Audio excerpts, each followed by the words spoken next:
خلينا متفقين ان كل واحد فينا نفسه يلاقي شريك حياة حقيقي، شخص يطمنك لما تبص في عينه، شخص تسمع صوته تحس بالراحة. بس المشكلة ان معظمنا بيتساءل، طب ازاي اختار صح؟ ازاي اعرف ان ده هو الشخص اللي ينفع اكمل معاه العمر كله؟ هل الموضوع مجرد مشاعر ولا لازم عقل؟ اللي لازم نفهمه ان اختيار شريك الحياة مش لعبة حظ، الصدفة بتحصل كده وخلاص. ده قرار بيغير حياتك كلها، اما يخليها مستقرة ومليانة سكينة او العكس تماما. وعلشان نفهم الموضوع صح هنقدمه بشكل بسيط وواضح. هنقسمه على مرحلتين. المرحلة الاولى اساسيات الاختيار، الحاجات اللي لازم تسأل نفسك عنها قبل ما بتاخد اي خطوة. هل ركزت في الاساس؟ فكرت في الجوهر ولا لسه بتتأثر بالمظاهر؟ اساسيات الاختيار زي القيم المشتركة، ازاي هتكمل مع شخص مش بيشاركك نفس الدين؟ ازاي هتبني بيت من غير اخلاق؟ ازاي هتعيش العمر كله ومبادئكم مختلفة؟ تاني اساس التوافق النفسي، بتحس بارتياح اول ما بتقعد معاه؟ بتلاقي نفسك على طبيعتك من غير تصنع ولا بتحس ان في حاجة ناقصة كل مرة بتشوفه؟ ثالثا القدرة على التواصل، بتعرفوا تتكلموا بصراحة؟ الحوار بينكم بسيط وسهل ولا كل كلمة محتاجة شرح وتبرير ومجهود؟ رابعا النضج والمسؤولية، هو فعلا مستعد يفتح بيت؟ عارف يعني ايه التزام ولا شايف الزواج مجرد تجربة بيجربها؟ وبعد ما انتهينا من اساسيات الاختيار، الحاجات اللي لازم تسأل نفسك عنها قبل اي خطوة، لازم نعرف ان اختيار الشريك مش بيقف عند التفكير بس. المرحلة اللي بعدها هي الاهم، التعرف على ارض الواقع. هتشوف العلاقة بعينيك وتكتشف هل الشخص ده مناسب فعلا ليك ولا لا، واللي ممكن يوصل بيكم يوم من الايام لبيت واحد وحياة مشتركة. اولا الرؤية المستقبلية، هل اهدافكم وخططكم متقاربه؟ شايفين المستقبل بنفس الطريقه ولا لا؟ في توافق في الحياه اليوميه بينكم؟ ثانيا التعامل تحت الضغط، هل بيقدر يتحكم في اعصابه وقت المشاكل؟ يا ترى بيظهر الصبر والتفاهم وقت الازمات؟ بيعرف يواجه الضغوط معاك من غير ما يزودها؟ ثالثا التوازن بين العاطفه والعقل، هل الحب فعلا موجود بصدق ولا بيحاول يبينه قدام الناس؟ يا ترى القرارات الكبيره بتاخدوها بعقل؟ طب هل في توازن بين المشاعر والمنطق في العلاقه؟ رابعا واخيرا الاحترام والدعم، هل في تقدير وتشجيع متبادل؟ يا ترى بيقف جنبك وقت النجاح والضعف؟ طب الاحترام والدعم اليومي موجودين؟ وبكده هنقدم كل مرحله على حده ونشرحها بشكل مفصل. اولا هنتكلم عن الجزء الاول، اساسيات الاختيار، الحاجات اللي لازم تفكر فيها قبل ما بتاخد اي خطوه. اول حاجه هي القيم المشتركه، لان الاساس اللي بتتبني عليه اي علاقه. اولا الدين، قبل اي حاجه لازم تسال نفسك، الشخص اللي قدامك فعلا بيدي الدين اولويه في حياته؟ محافظ على عباداته بانتظام ولا مجرد كلام ظاهر؟ بيطبق الدين في حياته الشخصيه وفي تعامله مع الناس اللي حواليه؟ بيقدر يفرق بين الحلال والحرام في كل خطوه في حياته؟ المعنى ان الدين مرجعيه اساسيه في حياه الشخص اللي قدامك. فهمك للطريقه دي هتساعدك تعرف اذا كان ممكن يبني علاقه مستقره وقويه على اساس واضح ولا لا. ثانيا الاخلاق، لازم تشوف الطرف الثاني من خلال تعامله مع الناس اللي حواليه، هل بيكون على خلق في تعامله معاهم؟ هل بيعامل الناس بعدل وصدق ولا تصرفاته فيها تكلف او مصالح شخصيه؟ التعامل مع اللي حواليه بيكشف ليك الشخص الحقيقي، طريقه تفكيره وقيمه اللي بيمشي عليها من غير اي تمثيل او تصنع. طريقه التعامل مع الناس بتدي مؤشر على شخصيته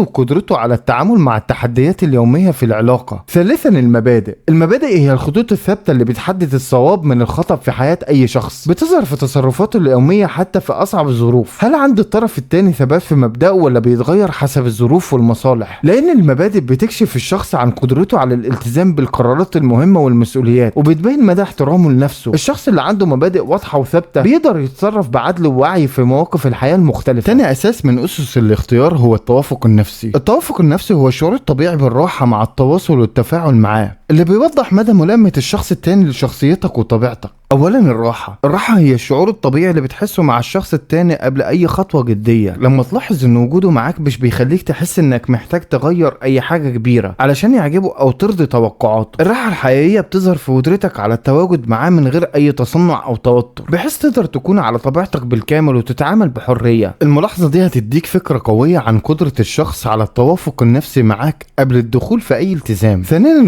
القبول بيظهر لما بتحس ان وجود الشخص التاني معاك مش بيشكل ضغط عليك ولا بيحد من تصرفاتك او شخصيتك. هو شعور داخلي بيوريك اذا كان قادر يقدرك زي ما انت ولا لا، وبيتيح ليك التعبير عن نفسك بحريه. لان الملاحظه دي بتكشف ليك قدره الطرف التاني على احترام اختلافك والتعامل معاه بتفهم ومرونه. ثالثا الانسجام هو الانسياب الطبيعي بينكم في التعامل والتفاعل من غير اي اجبار او محاوله لفرض السيطره. بيظهر في الطريقه اللي بتتبادلوا فيها الافكار والمشاعر، وكميه الانسجام الانسجام دي بتخلي التعامل سلس وواضح. الانسجام الحقيقي بيكشف عن توافق الشخص التاني مع طبيعتك وطبيعة حياتك اليومية، وده بيدي مؤشر لقدرتكم على الحياة مع بعض لمدة أطول. تالت أساس من الأساس قبل الاختيار هو القدرة على التواصل. الشخص اللي عنده قدرة تواصل حقيقية بيعرف يوصل أفكاره ومشاعره بطريقة واضحة وواقعية، وده بيستلزم إنه يكون صادق في كل كلمة بيقولها. الصدق بيظهر في كل كلمة وتصرف. لما الشخص التاني بيكون واضح وصريح من غير أي تزييف أو كلام لتجميل الصورة، الصدق بيكشف نواياه الحقيقية وبيخليك تعرف إذا كان الشخص قادر يكون شريك يعتمد عليه قبل أي خطوة أو لا. ثانيا، حل الخلاف. حل الخلاف هو قدرة الشخص على استخدام الحوار كوسيلة للتفاهم، مش للصدام أو الجدال الفارغ. لما تلاحظ الشخص التاني بيواجه المشاكل بعقلانية وهدوء، ده بيوريك مدى نضجه وقدرته على الحفاظ على العلاقة في المواقف الصعبة. ثالثا، الاستماع. فكرة الاستماع هو قدرة الشخص على انه يسمعك بتركيز ومن غير مقاطعة. بيظهر اهتمام حقيقي ليك وبوجهة نظرك، وده بيكون مؤشر قوي على احترامه ليك، وبيوضح مدى وعيه وتقديره للتواصل الصحي قبل ما يدخل في اي علاقة. رابع اساس قبل الاختيار وهو الاخير، النضج والمسؤولية. النضج هو قدرة الشخص على التصرف بعقلانية وفهم نفسه واللي حواليه، والمسؤولية هي تحمل نتائج افعاله. الشخص اللي عنده استقرار نفسي بيعكس وعيه الذاتي وفهمه لطبيعته وطبيعة اللي حواليه، وده بيدي احساس بالطمأنينة لاي علاقة مستقبلية. لما تلاحظ قدرته على التعامل مع الضغوط اليومية بهدوء ومرونة، هتقدر تعرف اذا كان قادر يكون شريك متوازن ومساند في الحياة اليومية او لا. ثانيا، الالتزام. الالتزام هو استعداد الشخص لتحمل واجباته ومسؤوليته تجاه نفسه واللي حواليه من غير اي تهرب او اعذار. الالتزام مش بس في الكلام، لكن في افعاله اليومية وتصرفاته مع الناس اللي حواليه، وده بيوضح مدى جديته. الشخص الملتزم بيقدر يحافظ على علاقاته ويواجه التحديات بثبات. ثالثا، الرؤية، لان هي فهم الشخص للزواج والعلاقة على انها اكتر من مجرد تجربة عابرة. الشخص اللي عنده رؤية واضحة بيشوف العلاقة كشراكة حقيقية ومستقبلية، وده بيخليه يتصرف بعقلانية ويخطط للمستقبل بشكل مسؤول.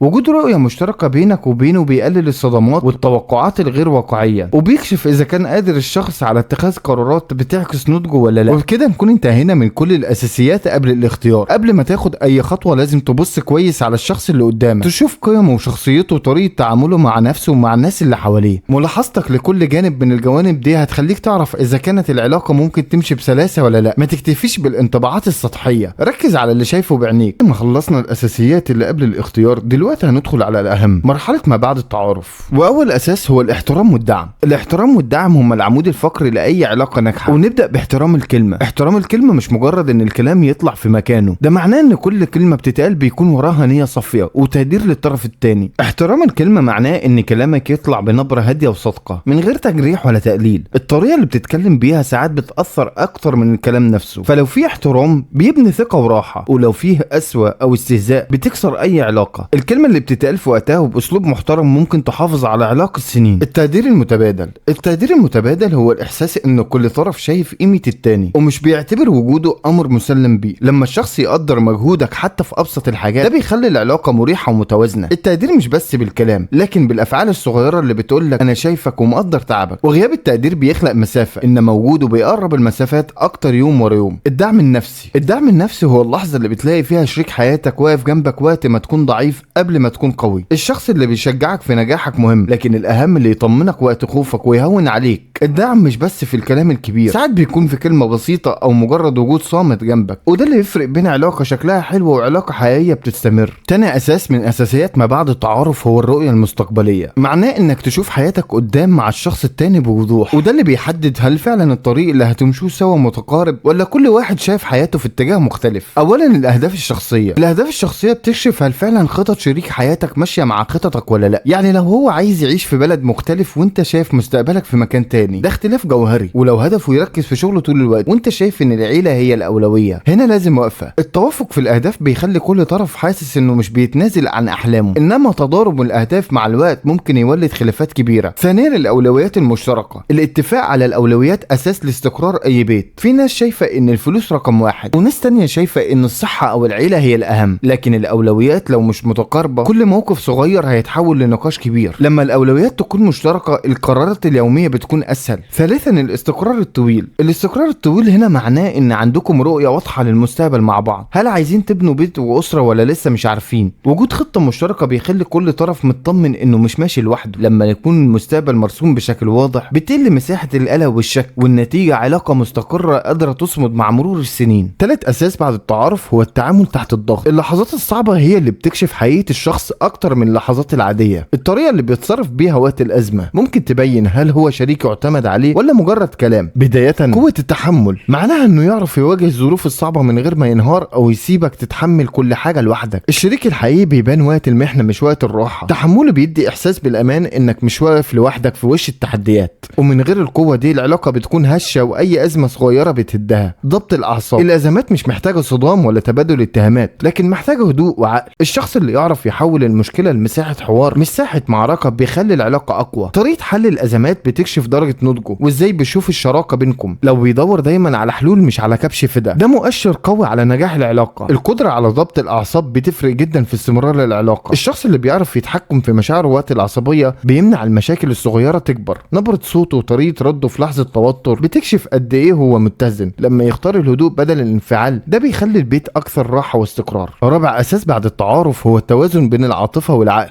العلاقة مش بس حب ومشاعر لكن كمان قرارات واقعية مدروسة. التوازن ده بيخلي العلاقة متينة وقادرة تصمد قدام اي تحدي. بداية من قوة المشاعر، الحب الحقيقي بيخلق رابط عاطفي قوي بين الطرفين، بيخلي كل واحد بيحس بالامان والتقدير. المشاعر الصادقة بتخلي العلاقة ممتعة. من غير العاطفة العلاقة ممكن تكون جافة ومسطحة. قوة المشاعر بتقوي الرابط اليومي وبتخلي كل موقف صغير بيحمل قيمة كبيرة. ثانيا، التفكير الواقعي مهم علشان تحافظ على استقرار العلاقة وسط ضغوط الحياة اليومية. مش كل موقف بيستحق الانفعال او اتخاذ قرار سريع. الشخص اللي بيفكر بشكل منطقي بيساعد الطرفين على تجاوز المشاكل من غير ما يكسر العلاقة. التوازن بين العقل والعاطفة هو اللي بيخلي كل خطوة محسوبة وواثقة. القرار الحكيم، افضل القرارات هي اللي بتتجمع ما بين العقل والعاطفة. مش بس تعمل اللي قلبك عايزه لكن كمان تبص للعواقب والنتائج. القرار الحكيم بيخلي الشراكة متوازنة وبيحمي العلاقة من الاخطاء المتكررة. لما الشخص بيختار بحكمة ده بيعكس نضجه. وبكده نكون جاوبنا على السؤال المهم، ازاي تختار شريك حياة بشكل ناجح. اتكلمنا عن جزئين اساسيين. الاول قبل الاختيار اللي اتكلمنا فيه عن الحاجات اللي لازم تلاحظها وتشوف الشخص من بعيد،